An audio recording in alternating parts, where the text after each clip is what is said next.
Shalom, selamat siang, selamat kita bertemu kembali dalam Tuhan kita Yesus Kristus. Saudara-saudara, memang hari-hari ini karena libur ya saudara, mulai hari Jumat itu sudah cuti bersama, kemarin hari Nyepi ya saudara, dan kemudian besok hari raya Idul Fitri dari saudara kita ya yang beragama lain, dan ada 1 minggu kita libur ya, khususnya bagi mereka yang kerja, mungkin juga anak-anak sekolah ya.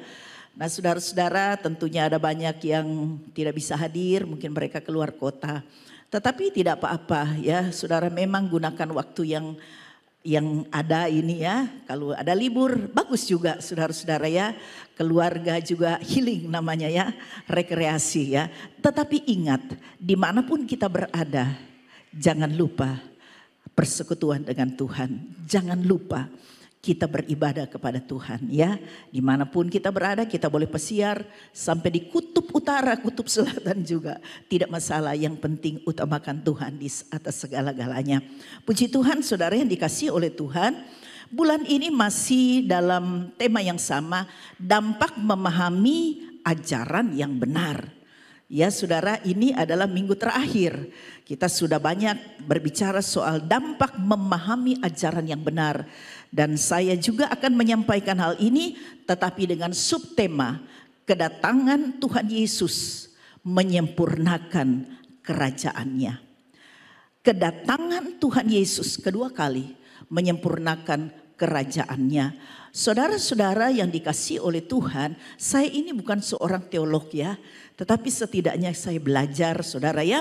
Karena dalam teologi Kristen ada yang disebut namanya eskatologi ya. Apa itu eskatologi? Eskatologi itu adalah pengajaran ya yang membahas tentang peristiwa-peristiwa akhir zaman. Peristiwa-peristiwa yang terjadi pada akhir zaman ya, sebagaimana yang tertulis dalam Alkitab. Saudara-saudara yang dikasihi oleh Tuhan, dan peristiwa-peristiwa akhir zaman itu garis besarnya itu mencakup, yang pertama adalah kedatangan Yesus Kristus kedua kalinya. Dan hal yang kedua, kebangkitan orang mati. Dan memang satu saat akan ada kebangkitan orang mati. Karena pada waktu Yesus datang, yang pertama kali dulu dibangkitkan adalah orang yang percaya kepada Kristus. Orang yang setia kepada Kristus itu akan dibangkitkan pertama. Orang yang tidak percaya akan tetap mati dulu ya. Tunggu saatnya akan ada penghakiman. Hal yang ketiga, penghakiman terakhir. Dan kemudian yang keempat ya, pemulihan segala sesuatu dalam kerajaan Allah. Itulah bagian dari eskatologi ya. Peristiwa-peristiwa nanti ke depan kita tidak tahu kapan, tetapi itu pasti akan terjadi ya. Karena itu sudah tertulis dalam Alkitab. Saudara-saudara, mengapa hal ini perlu disampaikan kepada jemaat Tuhan, kepada setiap kita umat Tuhan ya. Ya, sehubungan dengan dampak memahami ajaran yang benar.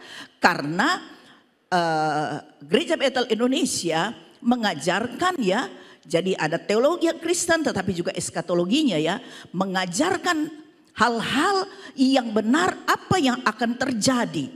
Saudara, dan itu perlu disampaikan kepada jemaat Tuhan. Mengapa demikian? Sebabnya yang pertama adalah oleh karena pada akhir zaman akan muncul atau akan banyak penyesatan-penyesatan terjadi. Saudara, dari sejak gereja mula-mula penyesatan itu sudah ada. Tetapi semakin tahun berjalan sampai pada saat ini saudara, penyesatan itu luar biasa. Semakin bertambah karena iblis bekerja keras. Di dalam kitab Wahyu itu ditulis, iblis itu harus bekerja keras karena waktunya sudah dekat. Jadi pada akhir-akhir zaman seperti ini, zaman akhir, maka iblis bekerja dengan luar biasa sehingga pengajaran-pengajaran sesat terjadi, penyesatan terjadi. Saudara, itulah sebabnya kita melihat ada banyak pengajaran-pengajaran yang menyimpang dari kebenaran, saudara. Terlihat rohani, terlihat alkitabiah, tetapi ternyata itu sudah melenceng dari kebenaran yang sesungguhnya, sudah melenceng dari ajaran Kristus. Nah, saudara yang dikasihi oleh Tuhan, Rasul Paulus sudah mengingatkan pada waktu zaman gereja mula-mula, ya, 1 Timotius 4 ayat 1. Rasul Paulus berkata, tetapi Roh dengan tegas mengatakan bahwa di waktu-waktu kemudian, ya, waktu-waktu ini terus, ya, waktu-waktu kemudian ada orang yang akan murtad. Sudah itu, saudara, jangan kaget kalau banyak orang Kristen yang murtad, termasuk hamba-hamba Tuhan, ya. Akan banyak orang yang murtad, ada orang yang akan murtad lalu mengikuti roh-roh penyesat dan ajaran setan-setan. Saudara yang dikasihi oleh Tuhan, hati-hati ya saudara. Di akhir zaman ini penyesatan luar biasa yang berkedok Alkitab, ya, yang berkedok kita percaya Yesus tetapi sebenarnya sudah menyimpang. Nah, saudara-saudara, hal yang berikutnya mengapa hal ini perlu disampaikan agar supaya pengajaran-pengajaran yang benar itu dapat mendorong kita untuk kita hidup seturut dengan kehendak Tuhan, hidup dalam kekudusan, ya saudara. Dan kemudian kita harus bersiap sedia untuk kedatangan Tuhan Yesus. Saudara-saudara, ada banyak orang yang mengatakan, khususnya orang-orang yang tidak percaya adanya Tuhan, mereka berpikir orang Kristen atau orang yang beragama itu adalah cuma, ya, percaya kepada mitos-mitos, percaya kepada hayalan, berimajinasi, ya saudara. Saudara-saudara yang dikasihi oleh Tuhan, kita punya pedoman, yaitu Alkitab. Ini adalah firman Tuhan. Saudara-saudara yang dikasihi oleh Tuhan, itulah sebabnya pengajaran tentang eskatologi atau yang akan saya sampaikan ini adalah mendorong kita supaya kita hidup dalam kekudusan, hidup sesuai dengan apa yang Tuhan kehendaki, dan kita akan bersiap pada kedatangan Tuhan Yesus kedua kali. Saudara-saudara, kemudian mengapa ini perlu disampaikan? Supaya kita sebagai umat Tuhan menyadari bahwa segala sesuatu di dunia ini hanya sementara. Saudara-saudara, kita harus sadar hidup kita tidak selamanya ada. Ya, di dunia ini semua akan ada akhirnya. Saudara yang dikasihi oleh Tuhan, 1 Yohanes 2 ayat 17.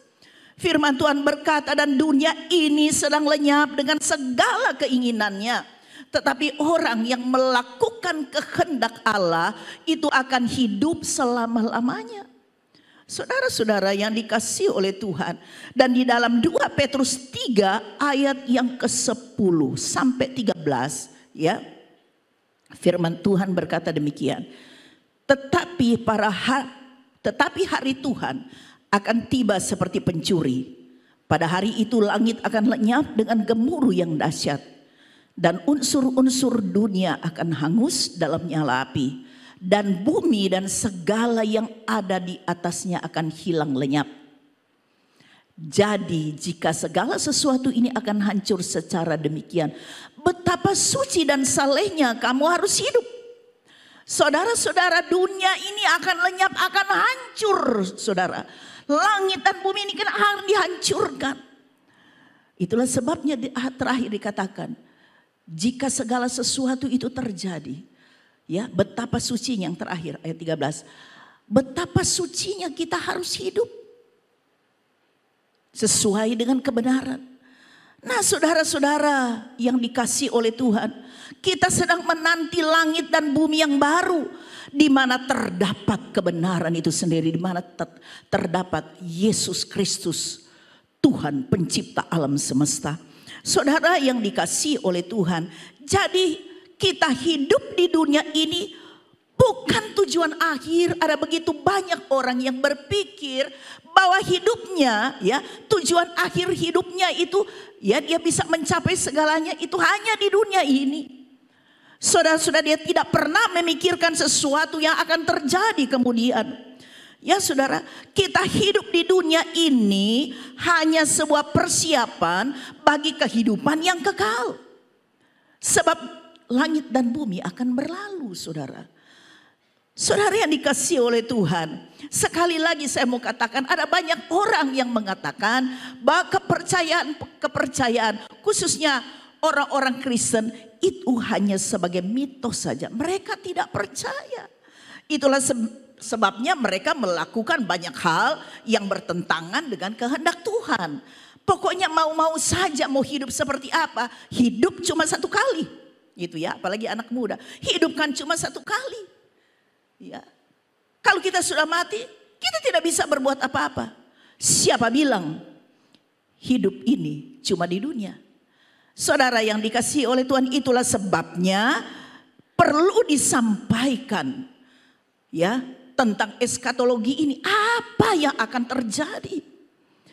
Ya, karena akan memberikan dampak bagi kita dalam kehidupan kita nanti. Nah, saudara-saudara, pertanyaannya saudara ya, mungkin kita bertanya, keadaan seperti apa yang terjadi? Atau peristiwa-peristiwa apa yang akan terjadi ketika Yesus datang pada kali yang kedua? Apa yang akan terjadi? Saudara-saudara yang dikasihi oleh Tuhan, hal yang pertama yang saya mau katakan, bahwa kedatangan Tuhan Yesus kedua kali itu merupakan puncak penggenapan janji Tuhan. Kedatangan Yesus pada kali yang kedua merupakan puncak penggenapan janji Tuhan, yaitu janji keselamatan bagi orang-orang yang setia sampai ke akhir. Wahyu pasal 2 ayat 10b, firman Tuhan berkata, hendaklah engkau setia sampai mati, dan aku akan mengaruniakan kepadamu mahkota kehidupan. Saudara-saudara yang dikasihi oleh Tuhan, penggenapan janji Tuhan, yaitu janji keselamatan bagi orang-orang yang setia sampai ke akhir. Bukan setia setengah-setengah, di tengah jalan tidak setia, setia sampai ke akhir. Saya harus menekankan hal ini. Ada banyak orang ya, pernah saya ketemu dengan salah satu ya om-om juga ya, ya sudah berumur juga ya. Saya tanya, kenapa om tidak ke gereja? Ya, padahal dia tinggal di rumah dari orang yang rajin ke gereja. Oh, sekarang kok sudah tidak perlu ya, dengan logat Manadonya, so tidak perlu sekarang. Dulu saya pelayanan sampai ke Papua. Saya dorang ini belum tahu apa-apa, saya sudah penginjilan. Dia bangga dengan itu. Saudara-saudara, firman Tuhan berkata, hanya orang yang setia sampai ke akhir, itulah yang akan diselamatkan. Ya, apapun yang pernah kita lakukan, tetapi kalau kita berhenti di tengah, saudara, sama seperti orang pertandingan, biar dia jago tetapi dia berhenti di tengah, bagaimana dia mau menang? Nah, saudara yang dikasihi oleh Tuhan Yesus, keadaan yang akan terjadi ketika Yesus datang adalah penggenapan janji Tuhan, yaitu keselamatan bagi orang yang setia sampai ke akhir. Dan hal yang kedua, penyempurnaan kerajaan Allah, seperti yang menjadi subtema kita. Penyempurnaan kerajaan Allah. Mungkin saudara bertanya, pernahkah kerajaan Allah ada? Ada, saudara. Pada waktu Yesus datang pertama kali, itu adalah kerajaan Allah yang datang, tapi bukan dalam bentuk lahiriah, tetapi kerajaan Allah yang datang dalam bentuk hal-hal yang rohani. Karena Yesus datang bukan untuk mendirikan kerajaan, bukan untuk mendirikan kerajaan Allah yang seperti pemahaman dari orang-orang Yahudi, orang-orang Farisi. Ya, kerajaan Allah itu Mesias akan datang, dan Mesias itu akan membebaskan bangsa Israel dari penjajahan Romawi. Itu konsep berpikir mereka.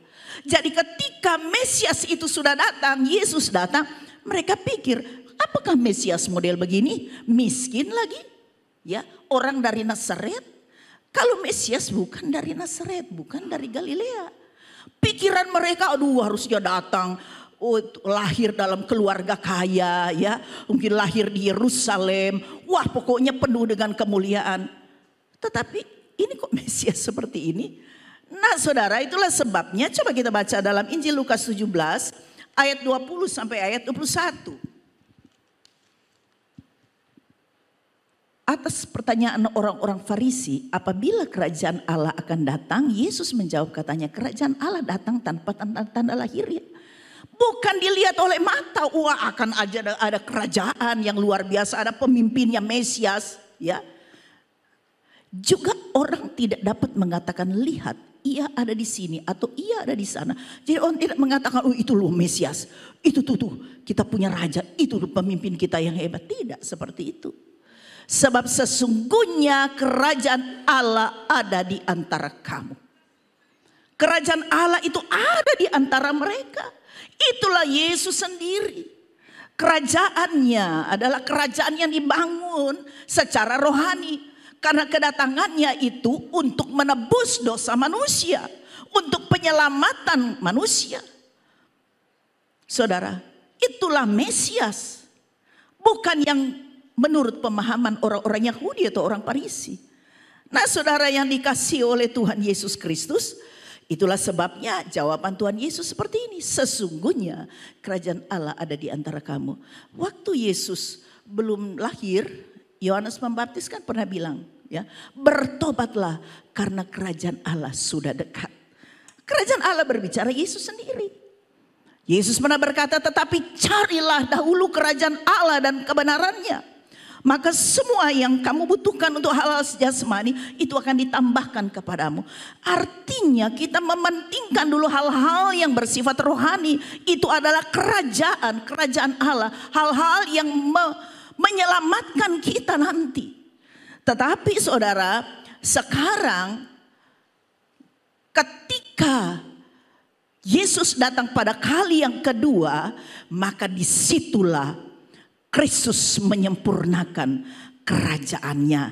Nah saudara-saudara yang dikasihi oleh Tuhan, saya teringat di dalam Kisah Rasul 1 pasal 6 ayat 7 ya, saat-saat Yesus mau naik ke sorga, kemudian murid-murid Yesus bertanya, ya, Tuhan, maukah engkau pada masa ini memulihkan kerajaan bagi Israel? Jadi murid-muridnya sudah melihat, dia kan sudah bangkit. Nah sekarang maukah engkau memulihkan kerajaan bagi Israel? Ini kan masih konsep-konsep yang salah saudara. Tetapi apa kata Tuhan Yesus? Engkau tidak perlu mengetahui masa dan waktu yang ditetapkan Bapa sendiri menurut kuasanya. Tidak perlu tahu.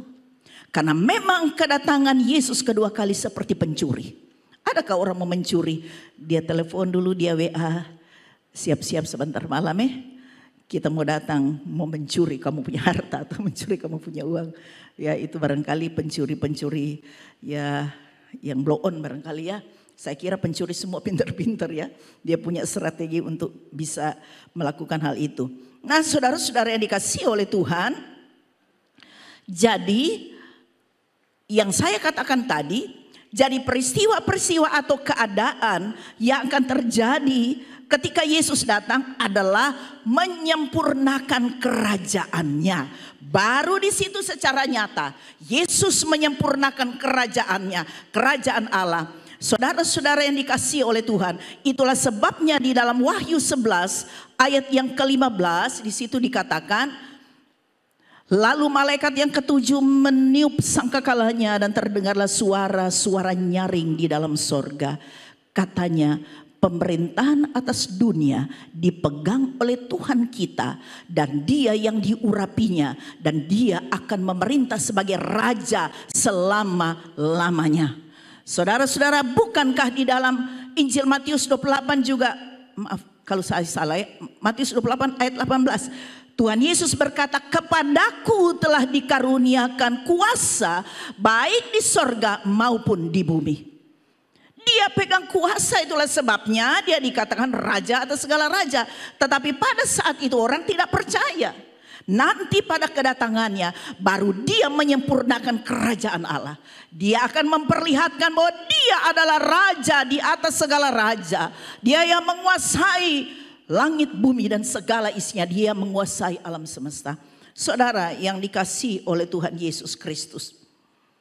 Dan apalagi yang terjadi ketika kedatangan Yesus? Dia akan menyatukan kembali umatnya untuk dapat hidup bersama-sama dengan Dia dalam kemuliaannya selama-lamanya. Dia akan menyatukan, Dia akan mengumpulkan umatnya. Mari kita baca 1 Tesalonika 4 ayat 16 sampai 17.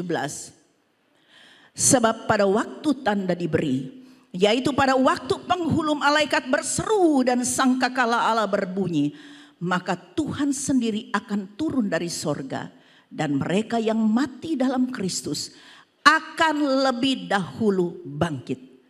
Saudara, itulah sebabnya kalau saudara mungkin pernah ditinggalkan oleh orang yang saudara kasihi, orang tua atau anak atau saudara, ya siapapun, atau suami atau istri, dan dia adalah orang yang percaya kepada Kristus sampai ke akhirnya, maka firman Tuhan katakan mereka lebih dulu bangkit.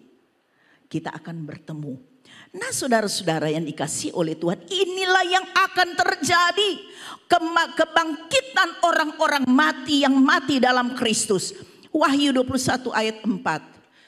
Yesus menyatukan kembali umatnya untuk hidup dalam kemuliaannya.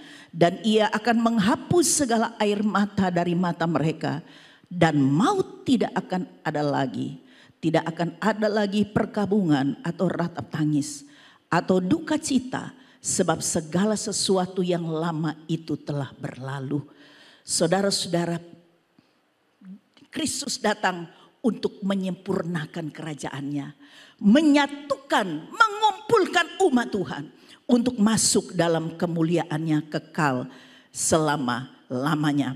Nah, saudara-saudara yang dikasihi oleh Tuhan Yesus, kita baca di dalam Wahyu.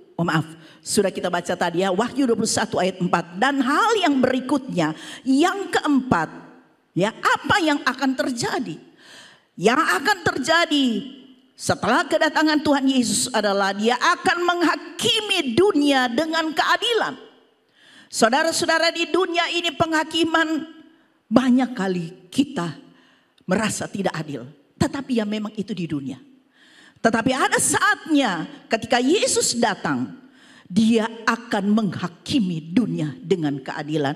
Kita baca di dalam Matius 25 ayat 31 sampai 34. Ayat 35 saya minta supaya saudara baca dan renungkan di rumah ya. Demikian firman Tuhan, apabila Anak Manusia datang dalam kemuliaannya dan semua malaikat bersama-sama dengan Dia, maka Ia akan bersemayam di atas tahta kemuliaannya. Lalu semua bangsa akan dikumpulkan di hadapannya, dan Ia akan memisahkan mereka seorang daripada seorang, sama seperti gembala memisahkan domba dari kambing. Jadi ada beda saudara, domba dengan kambing ya. Dan Ia akan menempatkan domba-domba di sebelah kanannya, itu umat yang percaya kepada Dia, dan kambing-kambing di sebelah kirinya. Ayat 34, dan raja itu akan berkata kepada mereka yang di sebelah kanannya itu domba, mari hai kamu yang diberkati oleh Bapakku, terimalah kerajaan yang telah disiapkan bagimu sejak dunia dijadikan. Jadi kerajaannya sudah disiapkan sebelum dunia dijadikan. Jadi saudara-saudara, Dia akan memisahkan mana domba, mana kambing, mana orang benar, mana orang yang tidak benar. Saudara-saudara percaya atau tidak ini akan terjadi. Inilah yang diajarkan sebenarnya dalam kekristenan. Saudara-saudara yang dikasihi oleh Tuhan Yesus Kristus, Dia akan menghakimi dengan adil. Dan dalam 2 Korintus 5 ayat 10, firman Tuhan berkata, sebab kita semua harus menghadap tahta pengadilan Kristus, supaya setiap orang memperoleh apa yang patut diterimanya, sesuai dengan yang dilakukannya dalam hidupnya ini, baik ataupun jahat. Saudara-saudara, sebenarnya di sini banyak ayatnya, tetapi saya mau mengatakan demikian. Semua kita, mau orang baik dan orang jahat, orang percaya Yesus dengan yang tidak, kita juga akan dihakimi. Tetapi orang yang percaya kepada Yesus akan dihakimi untuk menerima upah. Menerima upah. Karena di sorga rupanya ada, ya boleh dikatakan ada tingkatan-tingkatannya. Orang yang percaya Yesus pasti selamat. Akan masuk dalam kemuliaan Tuhan selama-lamanya. Tetapi dia akan dihakimi, tolong ditayangkan kembali. Tapi itu akan dihakimi nanti untuk menentukan upah. Ya. Supaya setiap orang memperoleh apa yang patut diterimanya sesuai dengan yang dilakukan dalam hidupnya, ini baik atau jahat. Saudara-saudara, Tuhan akan memperhitungkan setiap apa yang kita lakukan selama kita ada di dunia.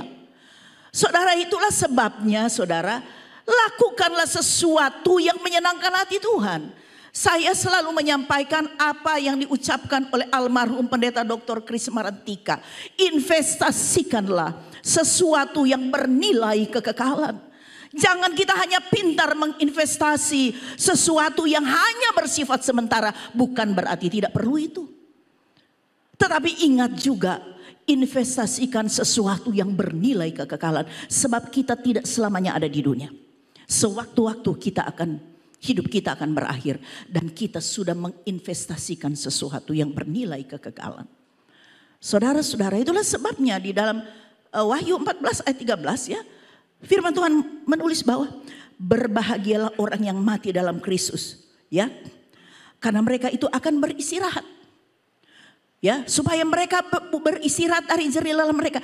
Karena segala perbuatan mereka menyertai mereka. Jadi perbuatan-perbuatan baik yang kita lakukan untuk memuliakan Tuhan untuk orang lain, itu akan menyertai, itu akan diperhitungkan. Bukan berarti bahwa perbuatan kita menentukan keselamatan. Itu kan minggu lalu Pak Sewang sudah sampaikan. Ya, bukan berarti demikian. Tetapi orang yang sudah diselamatkan secara otomatis dia akan melakukan perbuatan-perbuatan baik yang bisa menyenangkan hati Tuhan dan juga menjadi berkat bagi orang lain. Nah, saudara-saudara yang dikasihi oleh Tuhan, jadi kita melakukan sesuatu itu bukan kita mau mencari pujian orang lain. Ngapain kita melakukan sesuatu itu untuk cari puji, saudara ya? Ya, kita melayani juga bukan supaya kita dipuji, wah dia hebat dan seterusnya. Kita melakukan sesuatu juga, kita memberikan persembahan bagi Tuhan bukan supaya kita dipuji. Tetapi Tuhan yang menilai hati kita. Ya, bukan manusia. Mungkin ada banyak orang yang sudah banyak melakukan sesuatu. Dia setia di gereja dan lain sebagainya. Tetapi di luar sana kehidupannya tidak menjadi berkat, saudara. Tidak ada gunanya, saudara ya. Tuhan yang paling tahu hati kita. Jadi saudara-saudara yang dikasihi oleh Tuhan Yesus, penghakiman itu adil. Ya, sesuai dengan perbuatan-perbuatan kita. Jadi mau orang jahat, mau orang yang percaya kepada Tuhan, kita akan dihakimi. Tetapi orang yang percaya Tuhan bukan dihakimi untuk nanti dia akan binasa, tidak. Tetapi menentukan upah. Ya, saudara-saudara. Kemudian saudara-saudara, Wahyu pasal 20 ayat 11 sampai 13. Lalu aku melihat suatu tahta putih yang besar dan dia yang duduk di atas tahtanya, duduk di atasnya. Dari hadapannya lenyaplah bumi dan langit yang tidak ditemukan lagi tempatnya. Dan aku melihat orang-orang mati besar dan kecil berdiri di depan takhta itu. Lalu dibuka semua kitab dan dibuka juga sebuah kitab lain, yaitu kitab kehidupan. Dan orang-orang mati dihakimi menurut perbuatan mereka berdasarkan apa yang ada tertulis dalam kitab-kitab itu. Saudara, apa yang kita lakukan itu ada CCTV-nya Tuhan. CCTV apa itu? Roh kita. Roh kita yang ada dalam kita itu selalu terkonek dengan pencipta. Apapun dalam hati kita, kita tidak bisa berbohong. Karena Tuhan tahu sesungguhnya. Kita boleh terlihat baik di luar, tetapi Tuhan melihat hati kita. Sebab kita terkonek. Ya, itu sebabnya itu tertulis dalam kitab-kitab itu. Kemudian ayat 13. maka laut menyerahkan orang-orang mati yang ada di dalamnya, dan maut dan kerajaan maut menyerahkan orang-orang mati yang ada di dalamnya, dan mereka dihakimi masing-masing menurut perbuatannya. Jadi orang-orang yang mati dalam Kristus lebih dulu dibangkitkan. Tetapi nanti setelah itu orang-orang yang mati di laut, dimanapun yang mungkin tidak didapat, semua akan keluar dan mereka akan dihakimi. Itu yang ditulis di dalam firman Tuhan. Saudara yang dikasihi oleh Tuhan, itulah yang akan terjadi. Itu bukan mitos, tetapi itu adalah firman Tuhan. Dan bagian yang ketiga, bagian yang terakhir. Bagaimana seharusnya kita sebagai orang percaya bersikap agar supaya ketika kita menghadapi peristiwa-peristiwa itu pada akhir zaman kita siap. Saudara, kita tidak tahu apakah kita masih hidup ketika Yesus datang. Kita tidak tahu kan kapan dia datang. Ataukah kita sudah meninggal. Tetapi itu tidak menjadi masalah. Yang penting selama kita ada di dunia ini, kita siap. Itulah sebabnya apa sikap seperti apa yang harus kita lakukan sebagai orang percaya. Efesus 5 ayat 15 sampai 17. Firman Tuhan berkata demikian, ini sudah ulang-ulang saya sampaikan. Karena itu perhatikanlah dengan saksama bagaimana kamu hidup. Janganlah seperti orang bebal, orang keras hati, kepala batu ya saudara, ini bebal. Itu bodoh juga artinya. Tetapi seperti orang arif. Dan pergunakanlah waktu yang ada karena hari-hari ini adalah jahat. Ayat 17. Sebab itu janganlah kamu bodoh, tetapi usahakanlah supaya kamu mengerti kehendak Tuhan. Ada banyak orang pintar saat ini. Pintar-pintar amat ya. Luar biasa. Tetapi di soal hal-hal yang akan datang, dia menjadi orang yang bodoh. Saudara-saudara yang dikasihi oleh Tuhan. Mereka merasa pintar, itulah sebabnya banyak orang pintar justru menjadi ateis atau agnostik. Ya pokoknya tidak perlu Tuhan, penting ya kalau kita pintar kita bisa mendapatkan apa yang kita inginkan. Terlalu sederhana pemikiran begitu. Karena saya ini sedang ada ya menyampaikan sesuatu kepada salah seorang ateis. Ya dia banyak memberikan begini, tapi saya jawab. Dan saya berdoa satu saat dia bisa bertobat. Saudara-saudara yang dikasihi oleh Tuhan. Ya memang menurut pandangan mereka kita ini bodoh. Tetapi saya katakan mereka itu justru bodoh. Ya, apa gunanya sih kita hidup? Apakah kita hidup hanya seperti binatang mati habis perkara? Tidak, bukan. Kita ini orang dikasih akal budi. Kita bisa mencipta sesuatu. Itu luar biasa. Masa kita mati-mati seperti binatang? Mati konyol ya saudara? Tidak mungkin ya. Nah, firman Tuhan menunjukkan apa yang akan kita hadapi nanti. Nah saudara-saudara yang dikasihi oleh Tuhan. Itulah sebabnya kesempatan untuk mempersiapkan hidup kita untuk menyambut kedatangan Tuhan. Itu ketika kita masih hidup di dunia saudara. Kesempatan kita mempersiapkan diri ketika saudara dan saya masih hidup. Itulah sebabnya kita bersyukur kalau Tuhan masih berikan kesempatan. Kita bisa bersekutu memuliakan Tuhan.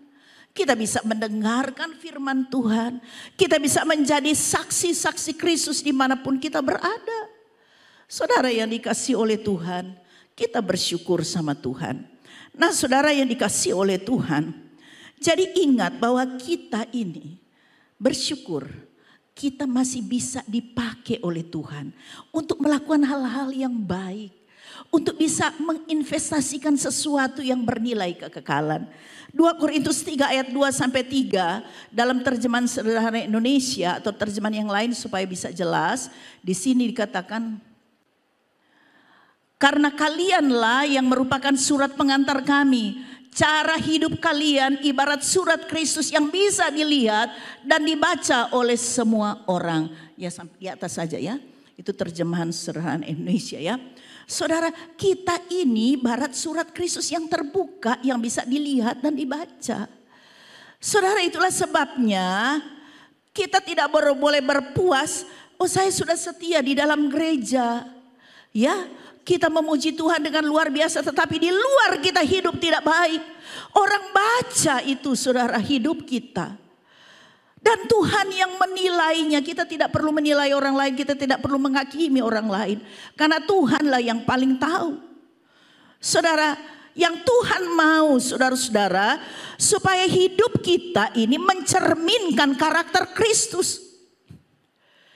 Karena yang Tuhan inginkan adalah kerajaan Allah itu yang hidup di dalam kita, Kristus yang hidup di dalam kita. Berarti kita sudah sebagai warga kerajaan Allah dan harus mencerminkan karakter Kristus.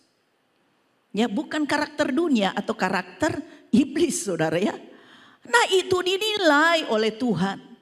Saudara-saudara yang dikasihi oleh Tuhan, apalagi yang sikap kita sebagai orang percaya, hidup dalam kesetiaan, saudara. Firman Tuhan berkata, Tuhan Yesus sendiri yang berkata pada waktu dia menyampaikan tentang akhir zaman. Injil Matius 24 ayat 13 ya. Tuhan Yesus berkata, tetapi orang yang bertahan sampai pada kesudahannya akan selamat. Orang yang bertahan sampai kesudahannya artinya orang yang bisa setia, bukan setengah-setengah. Ya, dialah yang akan selamat. Saudara, kesetiaan adalah nilai yang utama dalam kita menantikan ya kedatangan Tuhan Yesus. Saudara-saudara, kesetiaan itu mencerminkan kualitas rohani dari seorang yang percaya. Tidak mudah orang setia, bisa setia, saudara. Ada banyak rumah-rumah tangga yang hancur karena ketidaksetiaan. Ada banyak rumah-rumah tangga yang karena suaminya tidak setia atau istrinya atau ya keluarganya, hancur rumah tangga. Yang tidak setia. Kesetiaan itu penting. Waktu saya masih aktif ya, belum pensiun, saya kepala puskesmas. Saya biasa mengisi DP3, saudara ya. Itu penilaian yang pertama di situ tulis kesetiaan.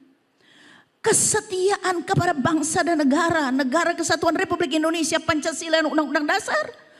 Kalau kita sudah tidak setia, habislah sudah. Itu maksudnya kesetiaan, kesetiaan loyalitas terhadap bangsa dan negara. Kalau itu di bawah 90 tidak bisa naik pangkat, saudara. Betapa manusia saja di dunia ini saja menghargai kesetiaan, apatah lagi Allah. Menghargai kesetiaan kita. Mungkin kita hidup tidak seperti yang orang lain. Kita hidup sederhana. Mungkin ketika kita mau beribadah sulit, tidak seperti orang yang punya ya fasilitas. Tetapi Tuhan tahu kesetiaan kita. Kita telah berupaya sedemikian rupa supaya kita bisa datang sama Tuhan, memuliakan dan mendengarkan firman Tuhan. Saudara-saudara yang dikasihi oleh Tuhan, itu kesetiaan menggambarkan kualitas rohani seorang. Itulah sebabnya saudara-saudara, apa guna kita sebagai seorang pejabat gereja, ya, tetapi kita tidak memiliki kualitas rohani yang sesuai dengan apa yang kita sandang. Sebab itu lebih baik ya kita biasa-biasa saja. Sebab yang menilai kita bukan manusia. Oh, karena dia pejabat, oh dia masuk surga, oh dia dapat tempat kan dia pejabat gitu. Oh dia sudah pendeta, oh dia sudah gembala. Oh gembala pasti dapat tempat yang belum tentu. Gembala dengan jemaat yang biasa, karena Tuhan yang menilai, saudara. Itulah sebabnya kita harus mempersiapkan seluruh hidup kita. Ya, sebelum dia datang pada kali yang kedua. Kesetiaan itu, saudara, dihargai. Bukan saja dalam pandangan manusia, tapi dalam pandangan Tuhan. Amsal 3 ayat 3 sampai 4. Coba. Amsal 3 ayat 3 sampai 4. Janganlah kiranya kasih dan setia meninggalkan engkau, kalungkanlah itu pada lehermu, tuliskanlah itu pada loh hatimu. Maka engkau akan mendapatkan kasih dan penghargaan dalam pandangan Allah serta manusia. Kita tidak perlu cari penghargaan kepada manusia. Tetapi kita sekaligus orang yang setia akan mendapatkan penghargaan dari Allah dan juga dari manusia. Saudara-saudara, betapa tinggi nilai dari kesetiaan. Nah, saudara-saudara, dalam Amsal 20 ayat 6 juga ada banyak orang yang merasa bahwa dia itu orang baik. Tetapi belum tentu orang baik itu setia. Banyak orang menyebut dirinya baik hati. Tetapi orang yang setia, siapakah menemukannya? Kesetiaan itu langka, saudara ya. Ada banyak orang yang berpikir, wah saya ini sudah setia. Karena saya ini orang baik. Saya banyak membantu gereja. Yang menilai itu Tuhan. Banyak orang merasa dirinya sudah banyak berbuat. Saya ini orang baik. Tetapi belum tentu dia adalah orang yang setia. Saudara-saudara, hanya Tuhan yang bisa menilai. Itulah sebabnya saudara-saudara, pentingnya kita menjadi orang yang setia. Orang yang setia adalah orang yang memiliki kualitas rohani. Ya, kualitas rohani yang baik pasti akan menghasilkan kesetiaan. Tuhan Yesus pernah berkata, kalau dia sudah tidak setia pada hal yang kecil yang sebenarnya dia bisa lakukan, tapi sudah tidak setia, tidak akan mungkin bisa dia setia pada hal yang besar. Tidak akan mungkin. Kalau orang sudah tidak jujur dalam hal yang kecil, tidak mungkin dia bisa jujur pada hal yang besar. Ada banyak orang yang jatuh, saudara, dalam integritasnya, karena dia tidak bisa setia dalam hal yang kecil. Saudara-saudara yang dikasihi oleh Tuhan. Dan yang ketiga, saudara, hidup dalam kekudusan dan ketaatan. Saudara, Ibrani 12 ayat 14, firman Tuhan berkata demikian. Ibrani 12 ayat 14. Ya, di situ tertulis, maaf ya mungkin saya belum catat ya. Ibrani 12 ayat 14. Ini yang penting ini ya, yang di bawahnya. Berusahalah hidup damai dengan semua orang dan kejarlah kekudusan. Sebab tanpa kekudusan tidak ada seorang pun yang melihat Allah. Saudara-saudara, mungkin saudara berkata, saya bagaimana ya mau hidup kudus? Saudara, hidup dalam kekudusan bukan berarti kita sudah sempurna tanpa kita tidak lagi pernah membuat kesalahan atau dosa. Bukan soal seperti itu. Bahwa kita sudah sempurna, tidak saudara. Tetapi hidup dalam kekudusan, karena itu kan kita harus kejar. Itu berarti kita hidup dalam pertobatan. Ketika kita jatuh dalam dosa, kita segera sadar bahwa habitat kita bukan dosa. Kita harus segera sadar, sama seperti Raja Daud. Ketika dia ditemplak, ditegur keras oleh Nabi Nathan, dia hanya bilang, saya bersalah, saya sudah berdosa. Tidak seperti Saul, malah dia marah. Ya memang saya sudah salah, tetapi hormati saya di muka orang karena dia kan raja. Daud tidak begitu. Dia sadar, dia bertobat. Saudara-saudara yang dikasihi oleh Tuhan, jangan kita hidup dalam kebiasaan-kebiasaan yang tidak baik terus menerus. Berarti kita nyaman. Kita nyaman dengan keadaan itu. Nah saudara-saudara, dan kita akan jatuh terus di dalam dosa yang sama. Ada peribahasa mengatakan bahwa keledai tidak akan jatuh dalam lubang yang sama untuk kedua kalinya. Masa manusia mau keledai lebih pintar dari manusia? Ya, berarti manusia itu memang kehidupannya masih kehidupan lama, jadi memang habitatnya di situ. Ya, sama seperti babi. Ya. Di sini banyak sekali orang yang piara babi, peternak babi yang sukses, saudara. Ya. Tapi coba, biar saudara sudah kasih mandi. Saya melihat di video-video ya di luar negeri. Dikasih pakai baju, pakai parfum, pakai pita. Tapi coba dibawa. Terus dia lihat ada kubangan situ, ada PC-PC. Pasti dia masuk di situ. Karena memang habitatnya di situ. Ya, saudara mau kasih pakai apapun. Anjing, saya perhatikan, saya punya anjing. Habis dikasih mandi, dia guling-guling di tanah. Begitu saudara-saudara ya. Cuma ada binatang yang bersih, saudara. Merpati. Merpati itu tidak suka pada tempat yang kotor, dia suka tempat yang bersih. Dan merpati itu setia pada pasangannya. Sebab itu Roh Kudus dilambangkan seperti itu. Merpati. Angsa lagi, saudara bisa searching di medsos. Angsa, itu saudara kalau ada undangan orang kawin kan, biasa ada 2 angsa. Itu lambang, angsa itu pun setia pada pasangannya. Nah saudara-saudara yang dikasihi oleh Tuhan, hidup dalam kekudusan. Ya saudara-saudara, jangan kita, jatuh apa lagi? Narkoba. Ini misalnya. Oh tapi sudah bertobat. Nah lama-lama jatuh lagi ditangkap lagi, kan saya banyak lihat di televisi ya, banyak artis-artis begitu. Apalagi itu kasusnya sama. Ya sudahlah, mereka yang tidak percaya Yesus. Tapi ada orang yang percaya Yesus begitu. Nah saudara-saudara yang dikasihi oleh Tuhan, yang terakhir saudara, jangan jadi orang bodoh. Efesus 5 ayat 17. Efesus 5 itu, sebab itu janganlah kamu bodoh, tetapi usahakanlah supaya kamu mengerti kehendak Tuhan. Orang yang mengerti kehendak Tuhan adalah orang yang pintar.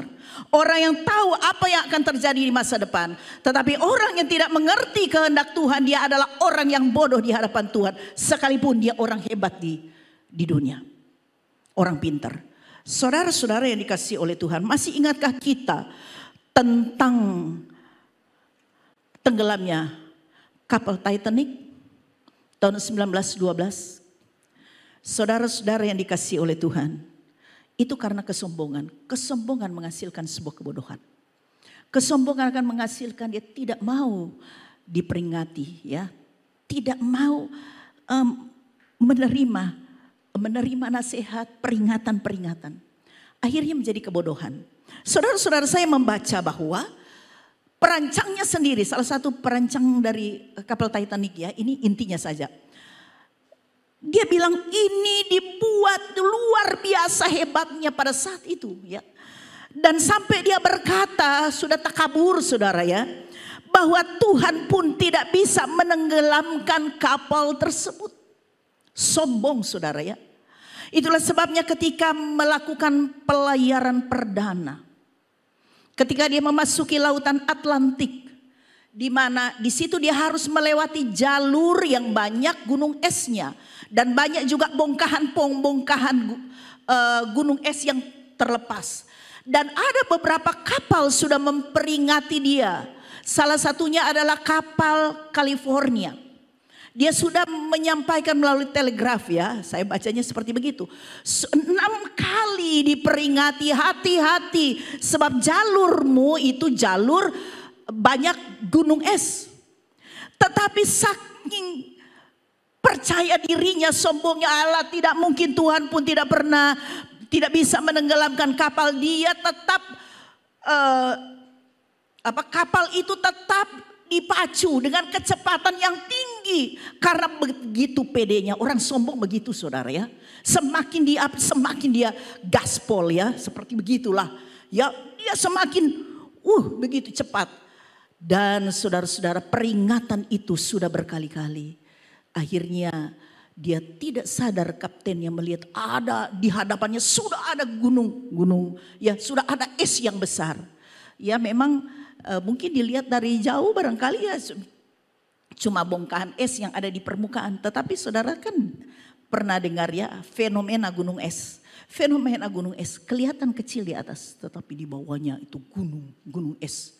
Jadi waktu dia sampai ke hadapan, karena kencangnya, jadi dia langsung banting, kenalah lambungnya, ke lambung kapal, dia menghantam gunung es di bawahnya, ya, dia hantam, bocor, meninggal kurang lebih 1.500 orang, dari 2.100 lebih yang meninggal 1.500. Saudara, kesombongan hasilnya akan menjadi kebodohan.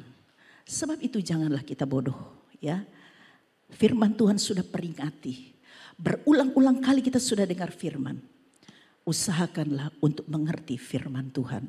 Karena percaya atau tidak, Kristus pasti datang. Peristiwa-peristiwa akhir zaman itu sedang dan akan digenapi. Kiranya kita semua menjadi orang-orang yang pintar, orang-orang yang bijak. Menjalani kehidupan kita selama Tuhan berikan kesempatan untuk kita hidup. Tuhan berkati.